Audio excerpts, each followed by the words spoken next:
Florida-based marketing and training consulting firm. We help businesses communicate to their target audience and engage them in conversation. We also help to expand their audiences, which will ultimately result in growth for those organizations. In addition to being a certified constant contact specialist, my colleagues and I are also certified in John Maxwell Leadership Principles. We use these proven principles to conduct workshops, training, and private coaching sessions for individuals and companies looking to take things to the next level. Contact us to schedule a free consultation. Issues today, don't delay, call Cavil. Q Time is a classic Atlanta soul food restaurant located in the historic West End. Q Time Soul Food is a family business started by Fred and Christine Crenshaw. Come on in, relax, and sink your chops into our tantalizing, mouth-watering, distinctive soul food with a twist, the Q Time way. 1120 Ralph David Abernathy Boulevard, or call your order in at 404-758-2881. Do you miss your mama's cooking? Then come on down to Q Time, an Urban Passport member. Shop Velvet Online Women's Boutique to spice up your closet with trendy, unique looks. We have fashionable and chic looks at very affordable prices. Velvet Boutique offers free shipping all year long on all orders. Shop online at www.melvetboutique.com. That's www.melvetboutique.com. Like us on Facebook and follow us on Instagram. Shop Velvet Online Women's Boutique. Majesty is a premium health and wellness tea line focused on bringing delicious yet healthy tea blends to the community. Filled with an abundance of vitamins and antioxidants, we work to blend teas with exotic spices and fruits to produce scrumptious and wholesome beverages. So check us out at mymajesties.com. That's MyMajesties.com. My Majesties, an Urban Passport member. This is Brian Fulford. AD Drew and I are co-hosts of the BCSN Sports Wrap. We talk about all things related to HBCU athletics. From the games, teams, coaches, and fan interest stories, we cover it all. You can find our shows on Facebook at BCSN Sports Wrap, YouTube at MyJBN Online, and everywhere you listen to podcasts like Anchor, Spotify, Google, and Apple Podcasts. You can also find the show on the Jericho Broadcast Network's app. Make sure to download. We look forward to you joining the conversation and being a part of the show. Sugar Chateau. YT Productions.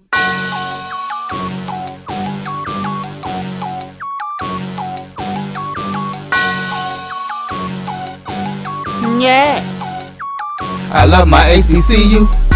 And boy, I love it, love it. I love it, love it. I love my HBCU. And man, I hope my team they won. Yeah. I hope my team they won. Yeah. Man. I hope my team they won. I hope my team they won. Yeah.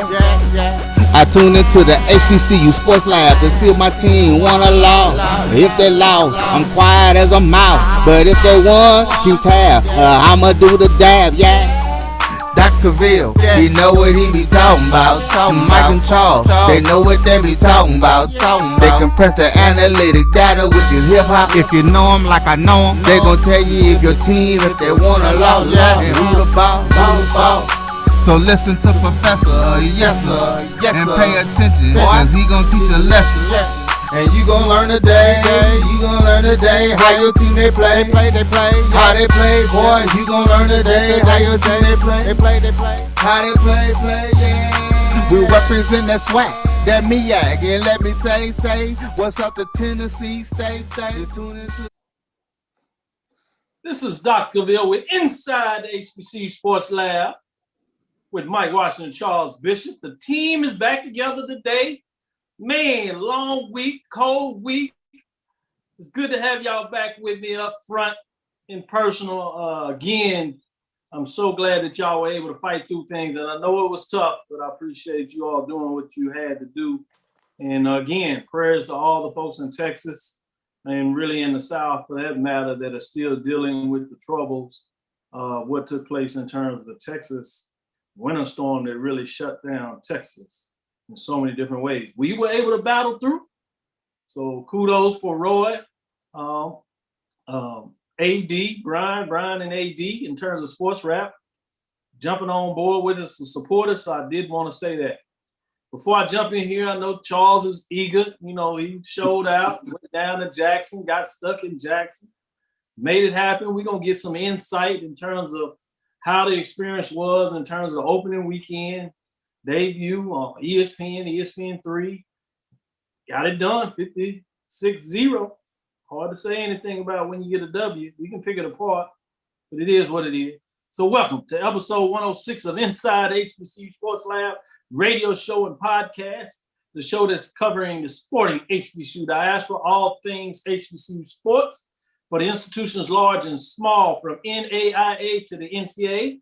We share insights and information on the HBCU sports culture, HBCU athletic aesthetics to facilitate the story of what HBCU athletic programs in the business of HBCU sports to be upfront with you. I am your host, Dr. Kenyatta Cavil, among with my co-hosts, Mike Washington and Charles Bishop. We are filming from our home studios and sending a signal live to our KCOH 1230 AM studios with the Texas Radio Hall of Famer, none other than Ralph Cooper, in the beautiful home of Texas Southern, Texas.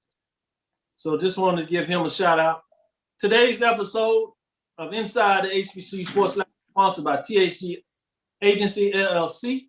THG Agency is a company that provides sporting and educational consulting and data analytics. I have two bits of news I want to share with you. You all have been asking for it. We finally get it done. So I want to say thanks to BCSN as they partner with THG Agency as he worked it out. And now we're going to be able to come to you twice a week. So double the trouble. So as we move through the spring and moving forward as much as possible, you can tune in Tuesdays and Thursdays to get Inside HBCU Sports with Mike Washington and Charles Bishop. Tuesday, you'll see us talk about the week that was for the most part. And Thursday, we'll talk about the week that is. So we'll be able to go a little more into the detail to give you all the things that are shaping up to be. And with that, right after our debut Thursday show this Thursday, I'll be joining with The Entrepreneurial Appetite, the History of Black College Football, a conversation with Derek B. White, who is the author of Blood, Sweat, and Tears, as we talk about Jake Gaither. So we're going to go in a little deeper. So you can get us for 2 hours next week. One will be your traditional Inside HBCU Sports coming to you on Thursday, where we talk about the upcoming games that were essentially kicked off the SWAC spring in full fashion. Obviously, we'll give you a little update on what the game by Jackson State was to kick things off in earnest this week. But we'll go in that, and so we'll give you some updates. So Thursday at 6 o'clock, 7 o'clock, stay tuned and get with us as we will give you all the information that you can have in terms of what that looks like. Again, I want to shout out to Morris Brown, Thomas Jones, Trudy Jackson, Lawrence D. White, Belinda Johnson. Kay Johnson is always in the house, ready for the weekly lecture. Let's go HBC Sports Lab. We ready.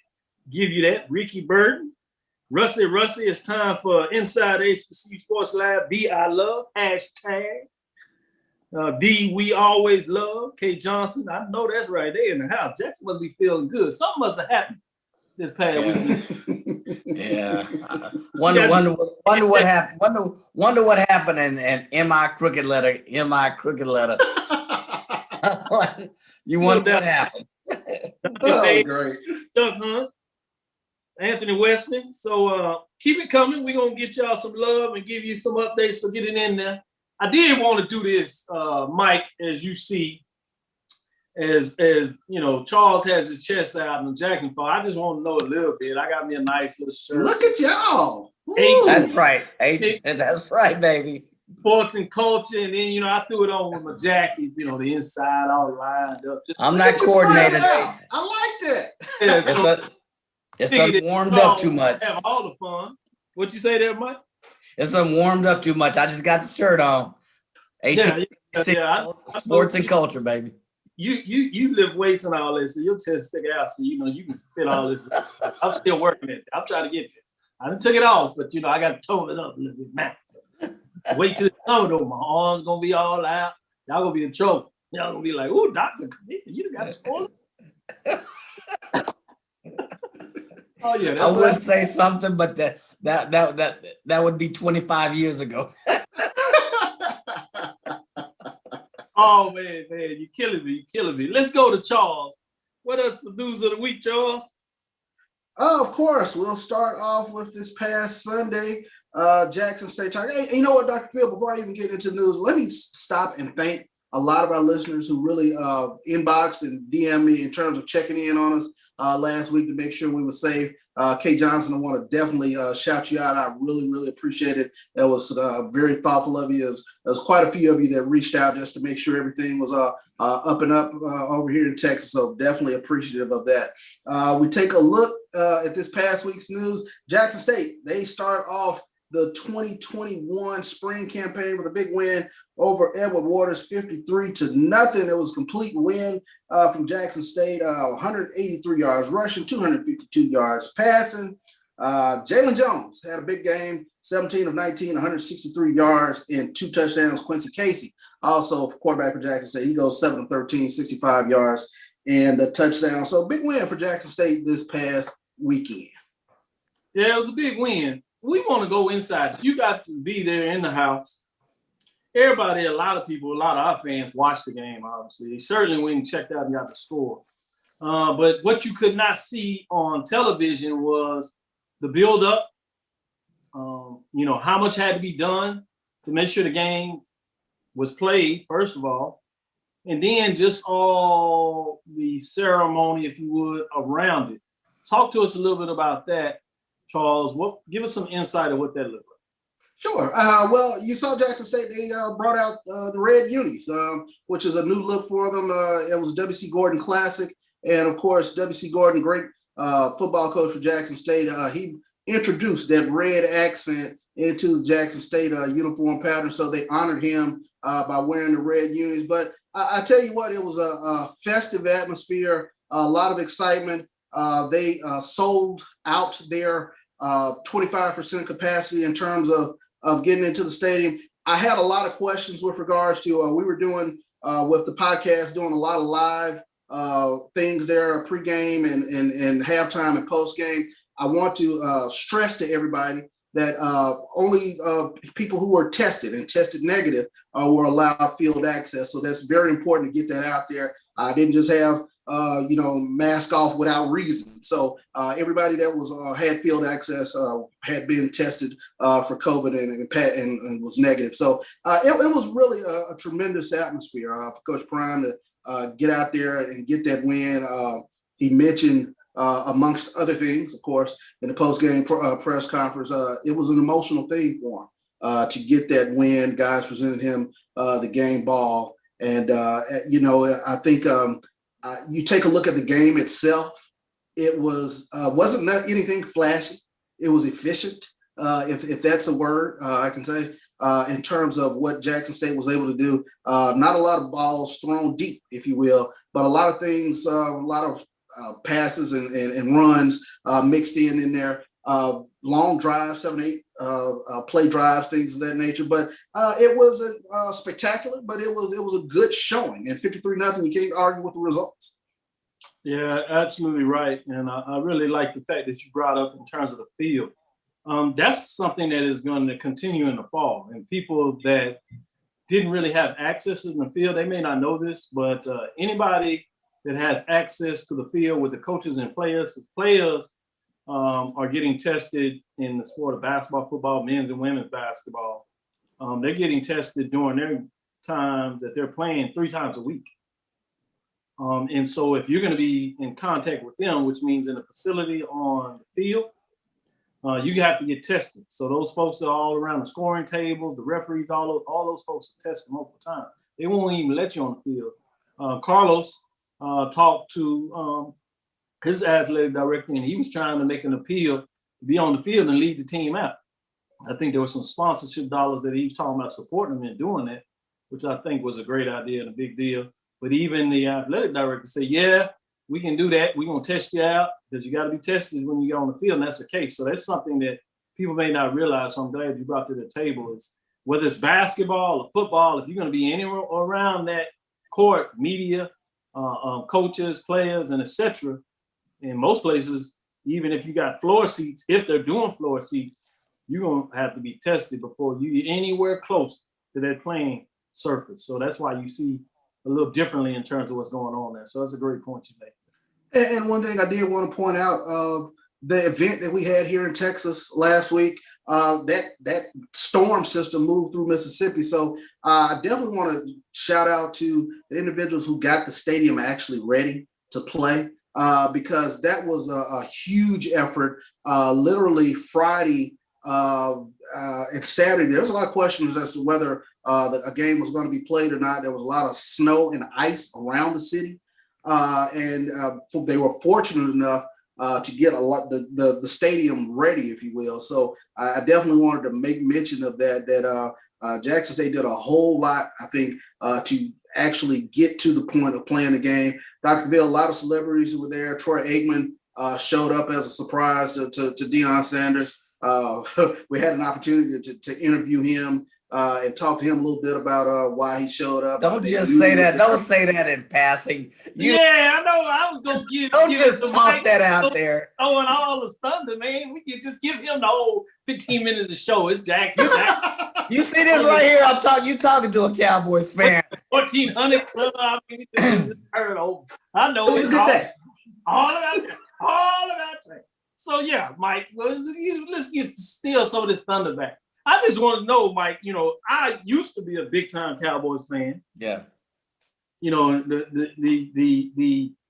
founder of he's not the founder of the organization, but the chief executive officer, Jerry Jones, has made me upset over the years. And so I've kind of disbanded. I'm a loose Cowboy fan. You just can't take it off. But I don't even follow the NFL, don't watch it anymore.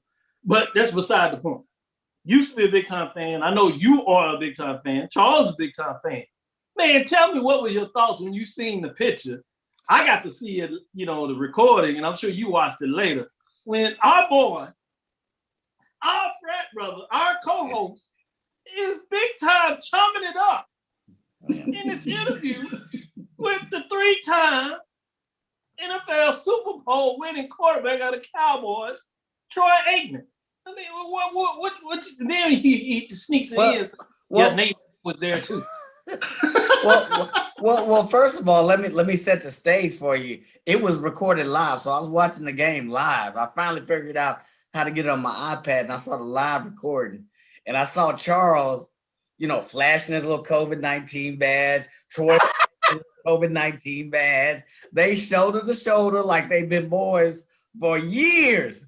And I'm like, oh, no, he didn't.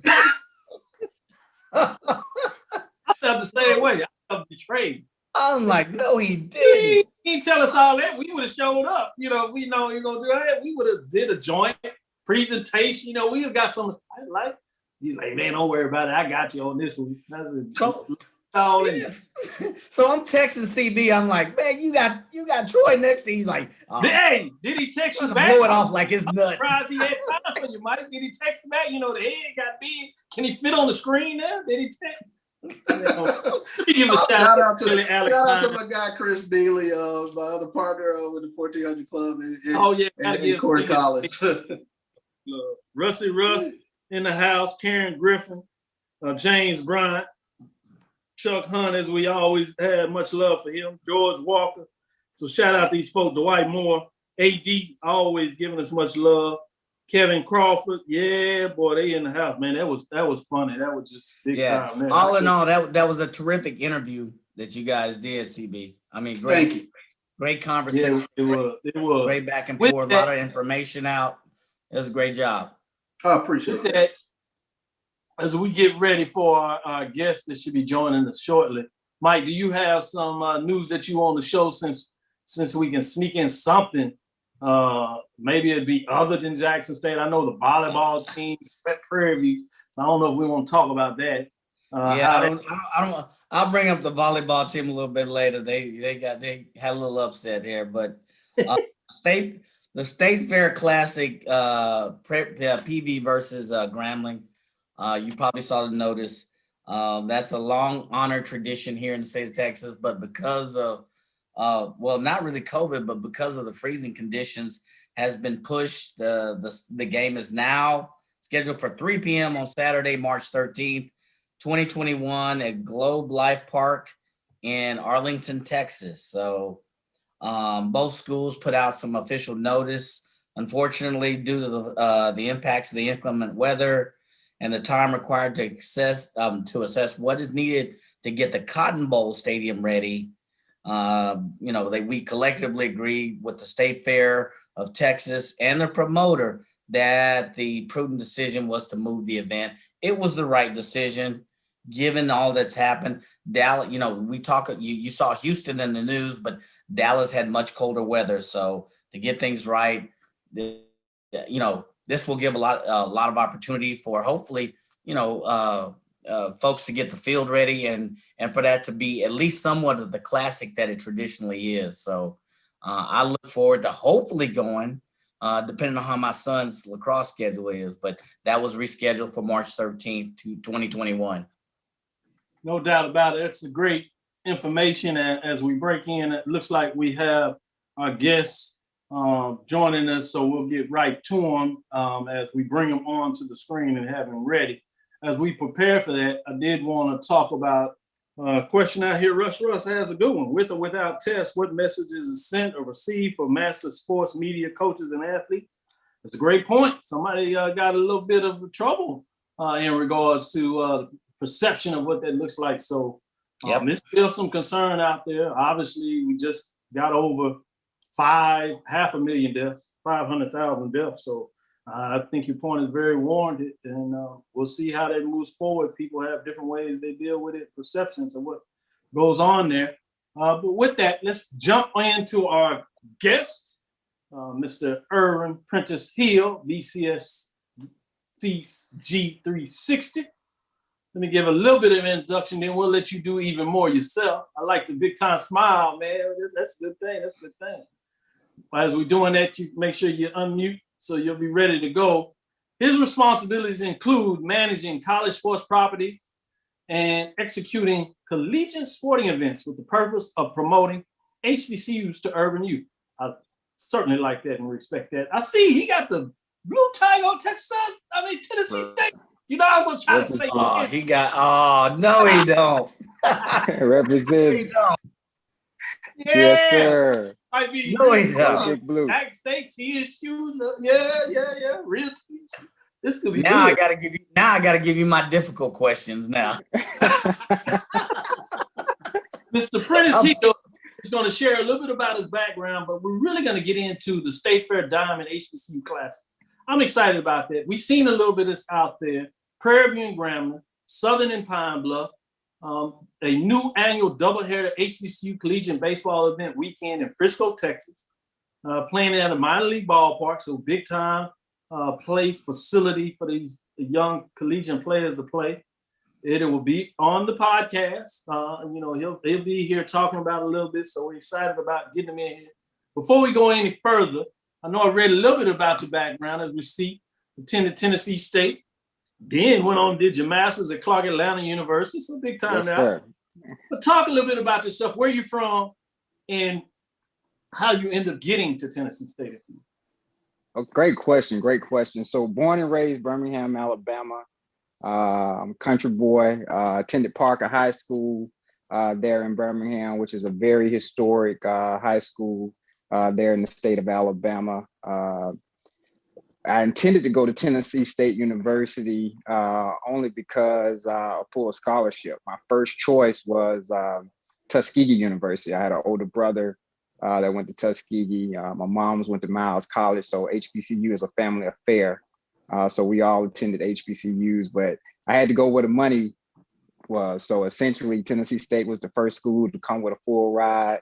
About a week or so later, Southern University came with the full ride, but I made a promise to myself, the first school that gave me a full academic scholarship, that's where I was going. So I got a full ride in engineering at Tennessee State. Great experience. That experience helped me to do what I'm doing today, a lot of problem solving.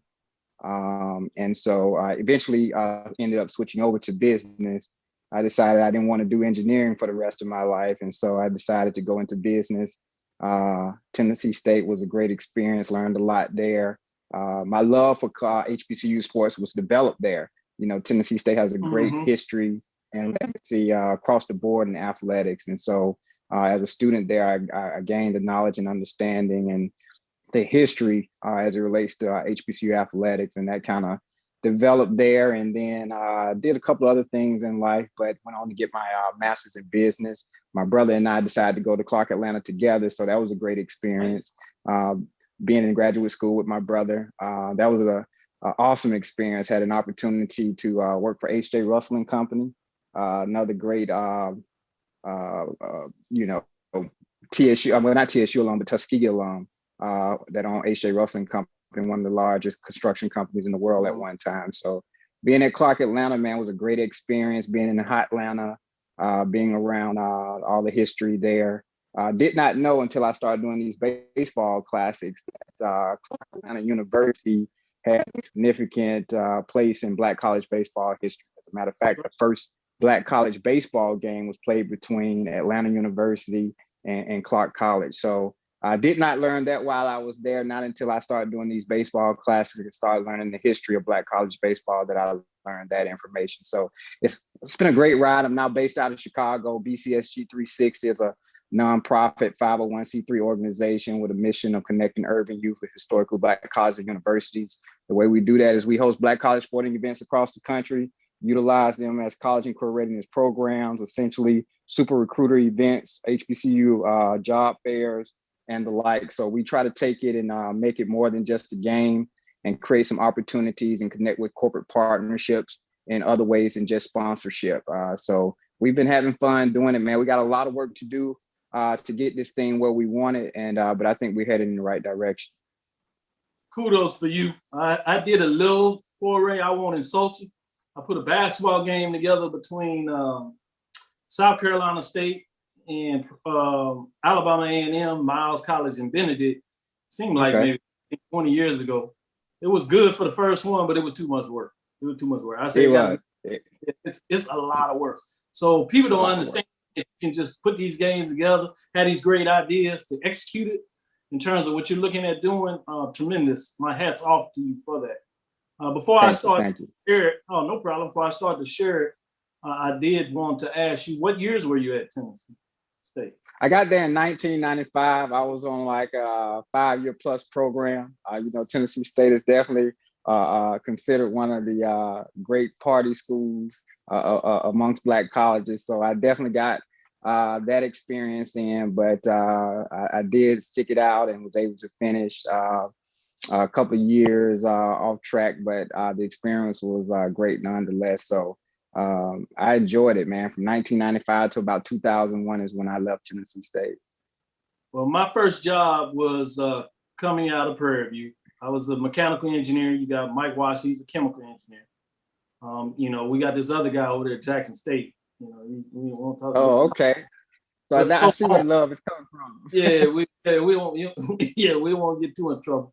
But anyway, I went up and worked in Monsanto. And so I used to find myself, my wife went to Alabama A&M, but before that, I used to sneak up to Tennessee State. So during that time up there, Fred Washington, his little brother to my best friend, Alan Washington, along with Mike. So we used to sneak up there. So I know a little bit about Tennessee State. I had fun when I got up there. So you might have bumped across me at one of those parties getting in trouble. So just saying. Right. I won't tell if you won't tell. There you go. This is just between us, right? This is just between us, right? We'll keep that right here. Yeah. If you ever recall a guy in a hat, that's it. Just in the story. Yeah, I used to run around with some of the albums up there. Big Texas. Yeah, so it was big time. It was good. And then, so my wife is actually from Atlanta, so we travel to Atlanta all the time. So yeah, those two areas, Clark, Atlanta, Tennessee State, have a fun part of my memory. I've been trying to recruit them in the conference, but that's a whole different discussion. We'll get you back to see how we can make it. With that, let me let Charles jump in here, even though I was fussing with him. We're going to let him get a question in, and then we'll go to Mike. Sure. I wanted to ask this question in terms of the process, if you will, of connecting the sporting event to the youth, as you mentioned in the sort of the mission statement. Are there select organizations that you're working with in terms of bringing them to the game, or how exactly does that process work? So that's a great question. Every market that we go into, of course, there are various school districts that are there. And so we start with those local school districts. Most of our events are during the academic year. And so as it relates to reaching out to those stakeholders within that district that provide college and career readiness programming, or are responsible for college and career readiness programming, I should say, we start with them. And so our college fairs are not the typical college fair. As a matter of fact, we call them college admissions and scholarship fair. And so we're inviting HBCU admission representatives to participate because we ask them to do some specific things in order to be a part of the event. One, we ask them to do on-site admission. Get admitted on site. And so any student meeting minimum requirements has the opportunity to get admitted into a HBCU when they participate in our events. The other thing that we ask them to do is connect them with scholarship resources. So coming out of that event, students have a couple of things. One, because there are certain institutions that if you meet that minimum requirements, they have $5,000, $6,000, $7,000 off the top for you just to get you started with covering the cost of that education. So for the most part, we're working to get students coming out of those events in a situation where not only are they admitted, but they're in a situation where they have some money to work with, and at that point they are filling in the gaps. And so we try to connect them with external resources, because that's the name of the game. If we can get students into HBCUs with their funding resources in place, they have a much better chance of successfully matriculating. We talked to HBCU presidents, and a lot of their retention studies show that students that might have struggled in the high school ranks, once they get to college and get surrounded by like-minded individuals that are onward and upward with regards to their education, they tend to be more successful. Students that struggle, they struggle not because of the academic rigor, they struggle because of financial resources not being in place. And as a student, you can very much understand how challenging it is when you can't register for classes the next semester because you haven't paid your bill or you're behind on your bill. It's kind of hard to focus and study and be positive and be in the right mind state to be successful in the classroom. So our goal and objective with these events is to connect with all of those stakeholders. We work with Greek letter organizations.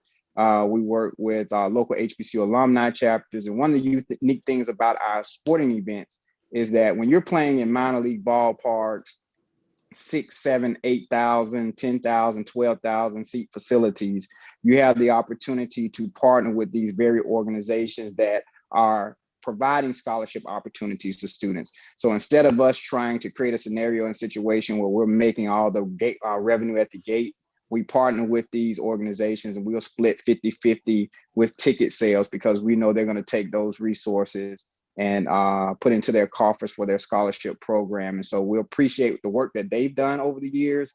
And so in the process of creating these events, we created them with the mindset of that, hey, we have these stakeholders out here that are created scholarship programs. There's no need for us to create a scholarship program. Let's utilize this vehicle to help create revenue opportunities and revenue streams for these organizations that have historically supported students and their desires to attend HBCUs. So we work with everybody. We're not turning anything down but our colleagues. No doubt, no doubt. Yeah. Great point that you're making there when you talk about the insight and what it needs to pull these things forward. And when you talk about the matriculation rate, or retention rate, that's absolutely the case in terms of just how important that is. As a professor at Southern University, that's one of our biggest things.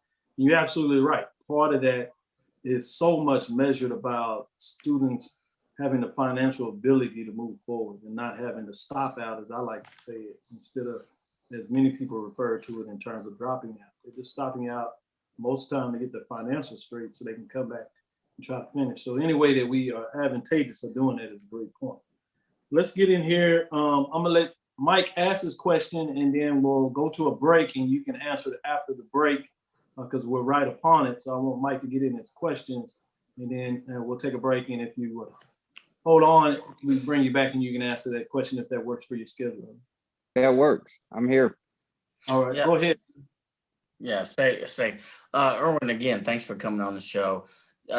Getting African Americans into the pipeline has been kind of a challenge, particularly in baseball. And I love the name of this classic.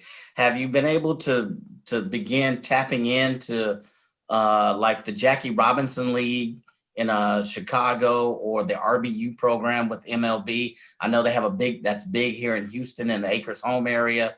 Have you been able to at least begin discussions with establishing alignment with any of those programs to get more African Americans into the pipeline for baseball and get them focused in these types of events? Great question. Yes, this is Dr. Cavil inside the HBCU Sports Lab. We are having our interview with Erwin Hill, BSCG 360, talking about the State Fair Diamond HBCU Classic, among other things that he does. The big time Tennessee State alumni. Clark Atlanta University wants some of that love as well. And then we have Mr. Baseball, big time baseball guy. He's falling from Chicago. So he says effective hobnobbing is a critical part of marketing strategy. So he's loving what you have to say. He's part of the Hall of Fame crew over there that we got our starts over there at 12:30 a.m. So, guru in so many different ways, baseball guru. So we'll take a break again. It's Dr. Cavil inside HBCU Sports Lab with Mike Washington, Charles Bishop. We'll be right back to finish up the interview. Thank you. It's never too early to plant the seed, to share the tradition, and instill a sense of pride in your HBCU with your little ones. HBCU Pride and Joy Children's Boutique helps you share your school spirit with a wide selection of adorable kids' apparel and accessories officially licensed from your favorite HBCU. Visit hbcupridejoy.com and follow us on all social media at HBCU Pride Joy on Facebook and Twitter. Are you hungry for authentic Caribbean food like jerk chicken, oxtail, red snapper, shrimp, tofu, and rasta pasta? Well, find your way over to Mango's Caribbean Restaurant, 180 Auburn Avenue, right next to Royal Peacock in downtown Atlanta. Them belly full, but we hungry. Mango's Caribbean Restaurant, open daily from 11 a.m. to 10 p.m. And on Friday and Saturday, we're open till 4 a.m. Come to Mango's and put some spice in your life. So we've got a good thing going. Mango's Caribbean Restaurant, 180 Auburn Avenue, right next to Royal Peacock in downtown Atlanta. For more info or directions, call 404-698-3992 or log on to mangoscaribbeanrestaurant.com. For instant coupons, text MANGOS to 313131. Tell your mama hungry, papa hungry, brother hungry. Mango's Caribbean Restaurant, authentic Caribbean cuisines. Open up the door, tell your mama hungry. We represent that swag, that MEAC, and let me say, what's up to Tennessee State? Tune into the HBCU Sports Lab. We need to take that out of there. You see how we did that, Erwin? You like that? You like that? I like that. Oh, man. Don't tell him you don't get treated like a king. I'm going to bring 16 balls with me next time. Good. Well, Mike Washington had a question for you right before the break, asking you about the connection, Chicago, a famous Little League there, and just beyond that. You would share with us your thoughts on that. So yeah, that was a great question. Of course, Chicago is home to a lot of great sports. The tennis community here is great, but more importantly, Little League Baseball was able to win the Little League World Series a few years ago. Several of those players went on to Power 5 programs as well as HBCU programs. And so the residual effect and impact of that program through the White Sox is definitely something that we have paid close attention to. And specifically with our events going forward, we have a development component that we definitely want to enhance. And so we're making some inroads there. I will share with you with regards to the State Fair Diamond Classic. There's actually 2 events down in Frisco, Texas. The State Fair Diamond Classic, which is the Grambling State Prairie View A&M matchup. And then the Lone Star Diamond Classic is the matchup between Southern and Arkansas Pine Bluff. And if you know anything about the Pine Bluff program, Coach James is good friends with a somewhat familiar face in Major League Baseball, Torrey Hunter. And Torrey Hunter, if you did not know, played 19 years in the majors, invited to the first ballot Hall of Fame. He did get enough votes to be on the ballot, be invited again. But the unique opportunity that was realized through this event down in Frisco, Texas, I got an opportunity to meet him. And in meeting Torrey Hunter, man, I can't say enough about that brother, man. He's a great guy, very, very much down to earth, loves the game of baseball, is an advocate for growing the game of baseball in urban communities.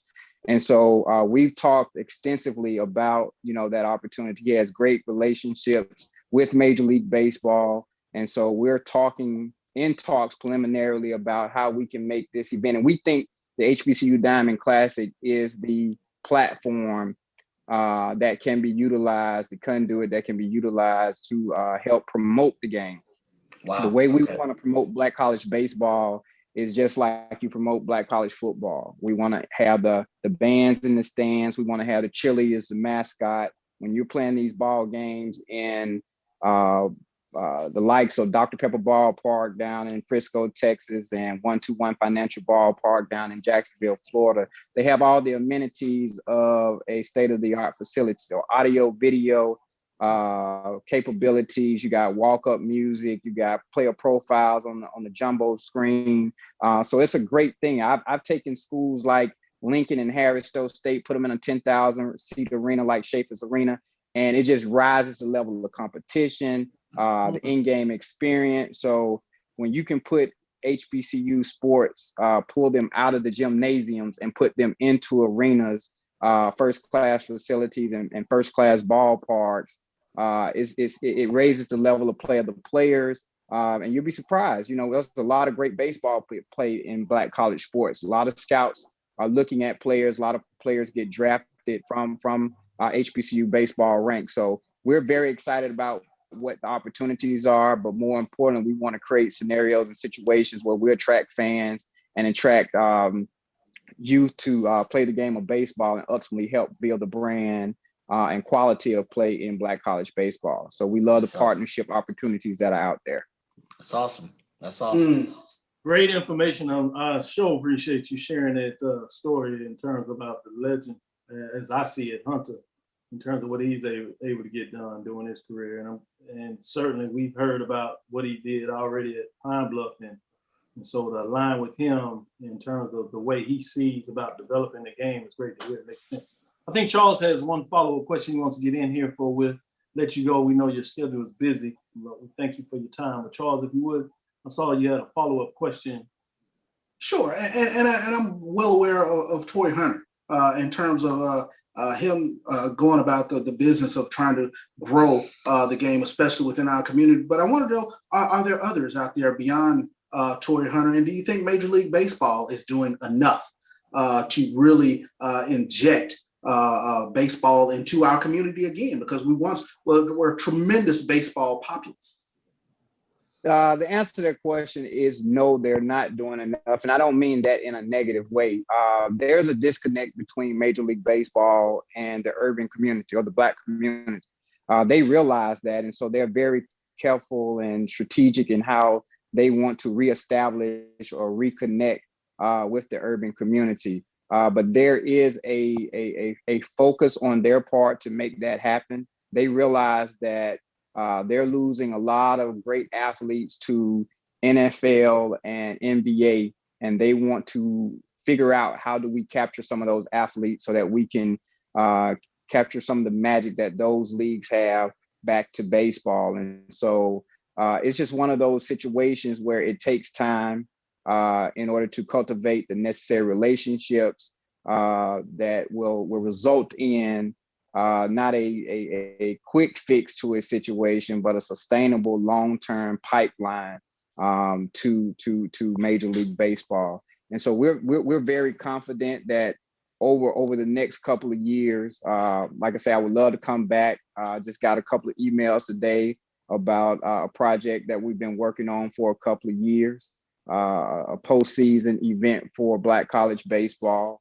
And we're very close to making that a realization. And so hopefully in a couple of weeks or next month, I can come back and bring you some great news about that event. But the more we put these events on stages, the more eyes will be on it, the more urban youth will pay attention to it.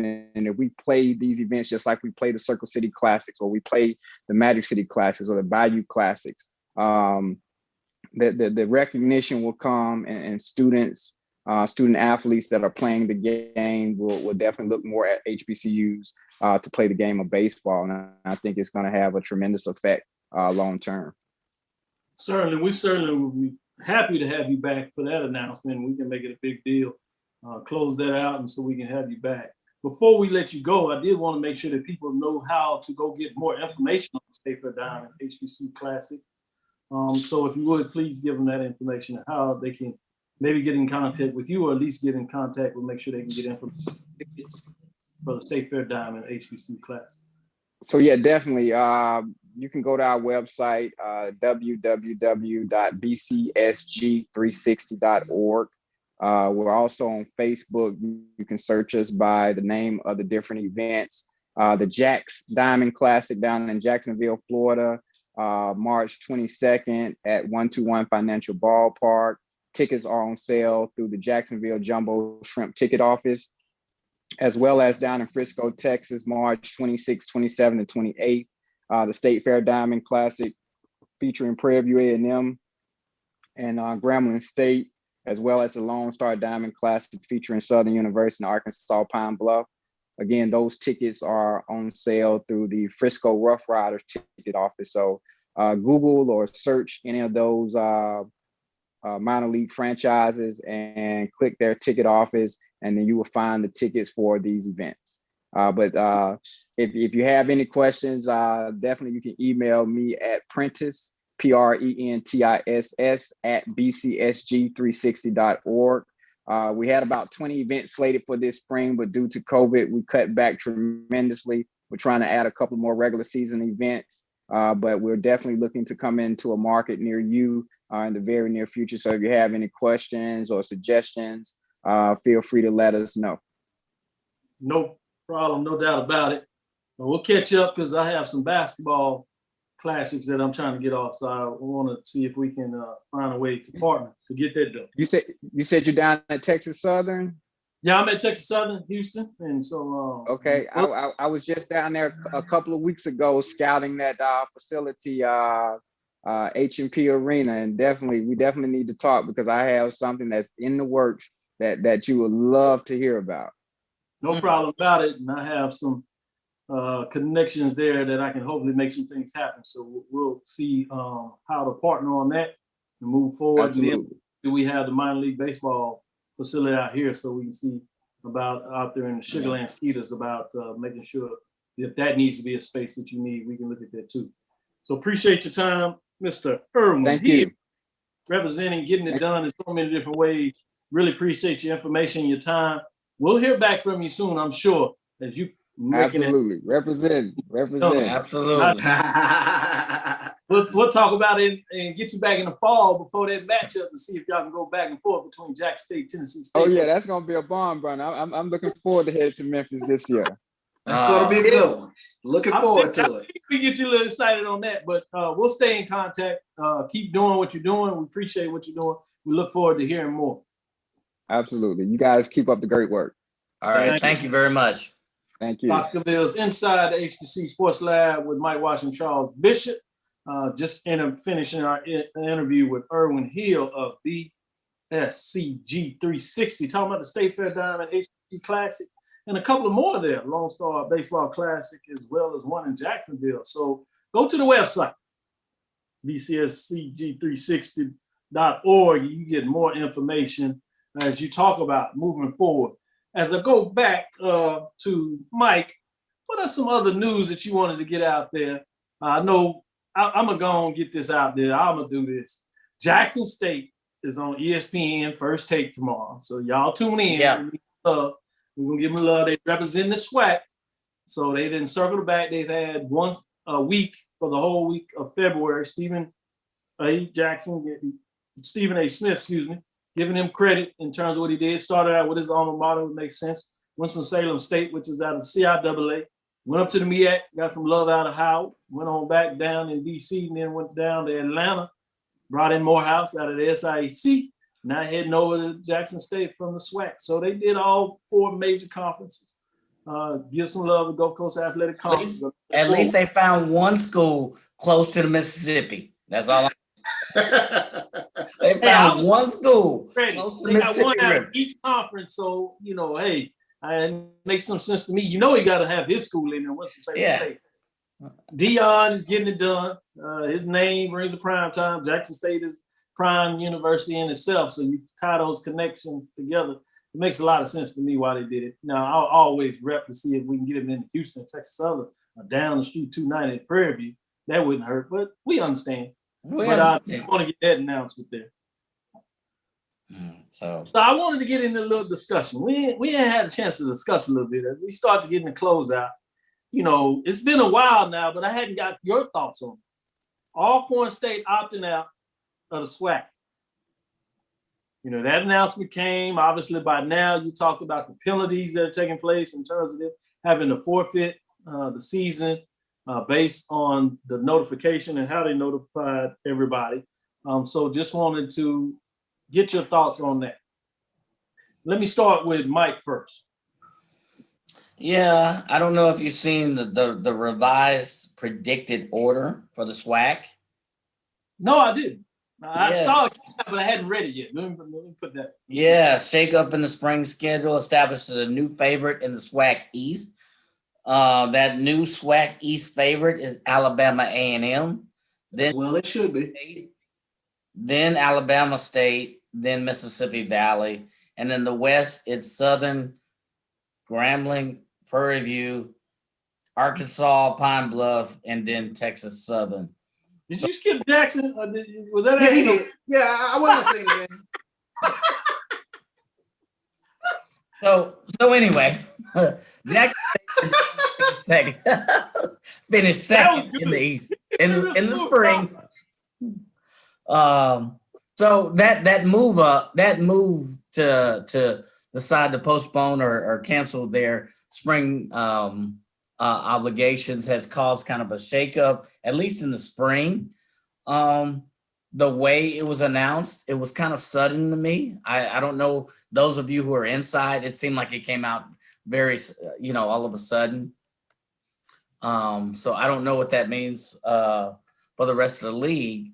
But all I know at this point is that it does cause kind of a bit of a shakeup, and you wonder, what was the impetus? What were all of the factors behind that decision? Was it just COVID-19? Was it scheduling? Were there other factors? Were there administrative issues that led to the decision? You'd like to be a fly on that wall that led to that decision as to, Alcorn State deciding we're just gonna hang it up and wait till the fall. So great point that you asked there when you do that, and I'm gonna go straight to Charles before I get any further thoughts in there. What were your thoughts? I can understand the angst that I think Connell Maynard shared, as well as Southern's athletic director Roman Banks. I know if I'm an Alcorn fan, I'm sitting there like, okay, get over it. We told you what the issue was with COVID. We weren't going to play. I'm sorry. We'll see you in the fall. So if I'm an Alcorn fan, I'm like, I'm sorry guys, get over it. We're in a pandemic. But based on the knowledge that we know, there was a collective decision made a long time ago that our member schools were going to attempt to play in the spring. And up until a short time ago, Alcorn made a decision that they thought was in the best interest of Alcorn. I don't fault them for making a decision that's in the best interest of Alcorn, but like Mike said, everybody wants to know and is curious about what were the factors that led to they not being able to play or to quote unquote kind of let their member schools down by not playing this spring and continuing to work out as if it's spring practice. So I understand the collective angst around the conference in terms of, well, wait a second, if it's COVID, what are you still doing practicing if that's an issue? So bingo. So if you're gonna work out, if it's what you say, why are you still working out? So sure. Yeah, I think that's the point that you kind of take out of this is what you said, Charles, a collective agreement, and what you said, Mike, in terms of COVID. And I think when you look behind the curtain, the reason that the penalties came in is, as Rusty Russ asked earlier about the mask and all this kind of things, one of the ways that you get a game postponed or shut down a season is when you have an outbreak of COVID or you have, a lot of positive tests. And so I imagine when they shut down and said they were shutting down with COVID, one of the first things you have to do is send over those tests. So if you can't show that you have those tests, that kicks in the rules that where you're going to have the forfeit. So it hasn't been said, but if you understand the framework and you can read into it, that's essentially what happened is when it was tested to see the veracity of your claim and you couldn't back it up, then you have some major issues and you force the conference to do what's necessary in terms of them taking away the games, which is forfeit, and then making the teams that lost the home game this year to make sure they got it back, which will essentially be Valley, Alabama A&M, and Southern. Southern and Valley will get it immediately in the fall. A&M, since Alcorn is moving to the west, they're not on the schedule, so they'll get it a little further down in the schedule when they rotate back on the schedule for a home game. They'll actually have to return that trip to Alabama A&M. So just wanted to give a little update on that. As we're getting to the top of the hour, we're going to since we're doing two shows, we're going to really stay fixed on a solid hour, providing you information, and you won't have to go a full week now to get us back. So with that, let's get into the poll rankings as they're released today. See what your thoughts in terms of the poll rankings this week. Obviously, not a lot of games played between the MEAC and SWAC. MEAC has had teams drop out and hadn't had as many games as they're playing the North-South division, and then obviously the snowstorm affected a lot of games out of the SWAC. We'll get into, when we get into the Mills poll, we'll get a chance to talk a little bit about the Prairie View Texas Southern game, which was a big one on Sunday that Prairie View was able to pull out. So we'll get your thoughts on that, and it certainly will affect them and what they did in the poll. So receiving votes this week is Grambling State. This is on the women's side. Grambling State Tigers 7-8, 6-5. Alabama A&M Bulldogs 7-4, 5-3. Southern Jaguars are 8-9, 8-3 are receiving votes. Nobody dropped out of the polls this week. This poll was released this morning, so it's of the games of yesterday, not today. We'll give you updates on those games as well. As Prairie View women pulled off a game against Pine Bluff today, as well as yesterday, so that counted in there. But number 5, Morgan State Bears stay in the number 5 spot, 9-3, 6-2. Number 4 is North Carolina A&T State Aggies sitting at 10-2, 7-1. Number 3 is Alabama State Hornets sitting at 10-2, 10-2 overall. Lost their second game. So they dropped out of the number 1 spot with 86 points, bringing us to number 2, which is Howard Bison, 10-3, 8-2, 3 first place votes, 88 points. They jumped all the way up for number 4. But we got a new number 1 this week. New number 1 this week is Jackson State Tigers, 11-5, 10-1. 5 first place votes, 90 points. Moving up from 2 spot, they finally get into the number 1 ranking as Alabama State lost. It allows them to vote all the way up. And so we got a new number 1 this week, the Jackson State Tigers, the Lady Tigers up there in Mississippi. Everything's going well for Jackson, Mississippi. They one in the ranking. Week number 8. Go straight to you, Charles. This is your Jackson State Tigers. They vote to number 1. They had this slip up early in terms of conference to Alabama State. Alabama State lost to Southern yesterday on the road, and it gives Jackson State a chance to make that statement as they beat Grambling. They get it done. Game was on NBA TV, big time matchup. Played really well, dominated Grambling in a lot of ways. Not a bad team, as you see. They're receiving votes. So they got first place for the vote. They get it done. What do you think about the rankings with Jackson State? Yeah, I can't say enough about Coach Tamika Reed and her team in terms of Abisha Williams and Deja Rogan are the toughest 1-2 punch, I think, in the conference. Amidst all the hoopla of football starting this past weekend, the prime post-game presser, I don't want to miss. Southern knocked off Alabama State women's basketball, and that was a huge victory in terms of what Alabama State has been able to do thus far in conference play. Southern actually out-rebounded Alabama State, so I think that was huge, and it's one of those things where I kind of turn my eyebrow out, and you start to wonder whether Southern can put their foot on the gas as we get to the back part of February going into March. So that was a huge victory for Southern. Beware of the odds of Monday night, because Alabama A&M also, they took one on the chin from Alcorn. So 2 big upsets that happened in the conference, and it shouldn't be missed. Great point that you bring about those upsets there. I totally agree. With that, Mike, what were your thoughts of the poll ranking this week? Nothing really there. Howard's on a 3 or 4 game winning streak. Jackson State, since they lost to Alabama State, is on a 7-game winning streak. CB mentioned it that, Jackson State beat Southern convincingly, I might add. But yet Southern has a win over Alabama State. So I thought it was only a matter of time before Jackson State would be back in the number 1 seat. So there's no surprise to me. And with Howard being where they are, that's no surprise. Great point there. Let's get into the men's as, again, we're closing out here. So top 5 teams, no change in the poll this week. So we'll see if that causes any drama for you. Coppin State Eagles is 7-12, 6-4. Alcorn State Braves 5-9, 5-4. And Morgan State receiving votes 11-6, 6-4, just outside of the poll. Barely outside of that Texas Southern. Texas Southern had that loss to Prairie View on Sunday. So you can mix that in your thoughts on that. Big game for Prairie View. They got it done. Had a big lead, made it close a little later in that game, and big plays at the end with a big 3.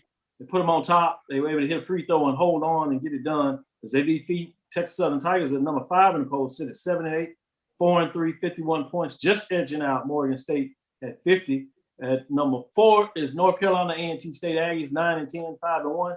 Big victory. They had FAMU, stopped FAMU's home win streak at 11. FAMU was right in the place where if they had won that game, they actually finished lead in the Southern Division, carried their win streak and made a major statement. Got them that Saturday, but couldn't get them that Sunday. So kudos to the Aggies, as they're going to look like they're going to win the Southern Division and put another trophy in the trophy case as they go and get prepared for the tournament, defeating FAMU as both teams exit in the conference. Another statement there. Number 3, Norfolk State Spartans are 12-7, 7-4. Number 2 is Jackson State Tigers as they move up. They stay at number 2, excuse me. At 7-5, 7-0. They're matching what Prairie View is doing at number 1, Prairie View A&M Panthers, 8-4, 7-0. Prairie View had the big win on Sunday against their rival Texas Southern. Jackson State matches it on NBA TV. Really solid game. Both games were close, well played, entertaining. But Jackson State gets it done, and both teams are now 7-0 in the conference, haven't played each other. So it's fascinating. Yeah. Will they get to play each other? Well, we have to wait to the tournament. Goes a lot of ways in that. Again, we got a couple of minutes here, Mike. So give me your thoughts real quick, if you would. Yeah, you would have liked to see Jackson State play Prairie View. It's 2 postponements, and TSU for that matter. But I have nothing wrong with that. Norfolk State is playing well as well. So nothing wrong here. All three or four teams are playing really well and big wins. Prairie View with that ugly win against TSU after losing the lead, but a solid defensive effort. So nothing wrong with this ranking at all. Thank you there, Mike. Charles, your thoughts? Yeah, I feel the same way. A huge win for Prairie View to go to the HPNE Center and get the win against Texas Southern. I tell you what, great win for Prairie View in terms of holding off Texas Southern. First time, I believe, in 5 tries they've won on Texas Southern home court. Jackson State, Coach Wayne Brent, going back over last year, he's won 17 out of his last 20 conference games. So that's huge. But point caveat, like as Mike said, they didn't get an opportunity to play the Texas teams. I think two of the best teams in the league. So we'd love to get a chance to see how they actually match up with Prairie View and Texas Southern. First time Prairie View has beaten Texas Southern on Texas Southern soil, I think since 2015. Wow. Yeah, this is a big win by Coach Byron Smith. He was talking about when he was on the show that he wanted to win. We thought we were leading up to that game that week and got pushed back. He finally got the victory, so I know he's excited, and he needed 7-0. Jackson State telling them they needed to get it done. They got it done.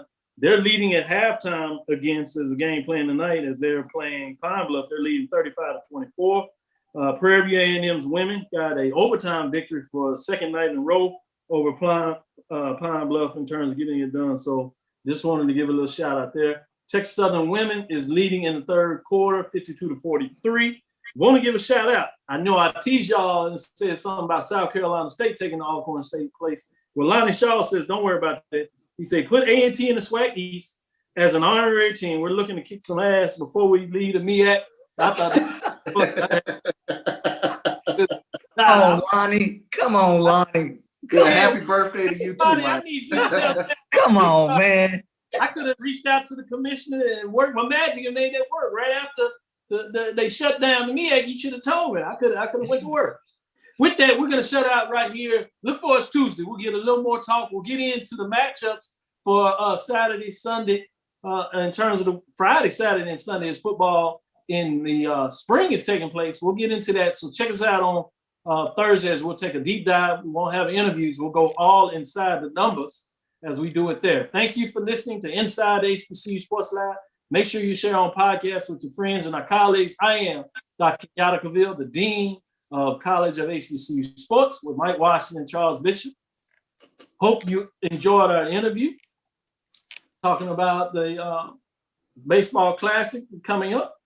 With that, and again, we thank you for listening to Dr. Cavil's Inside the HBCU Sports Lab with Mike Washington and Charles Bishop every Tuesday and now Thursday at 6 o'clock Central Standard Time. We look forward to next week, and we will discuss the latest news in the lab. Follow me, Dr. Kenyatta Cavil. That's DrKenyattacavil on Twitter, Facebook, and Instagram. Dream big and continue to move forward. We will talk with you soon. Charles? Course. Mike? Lecture. It's Smiths.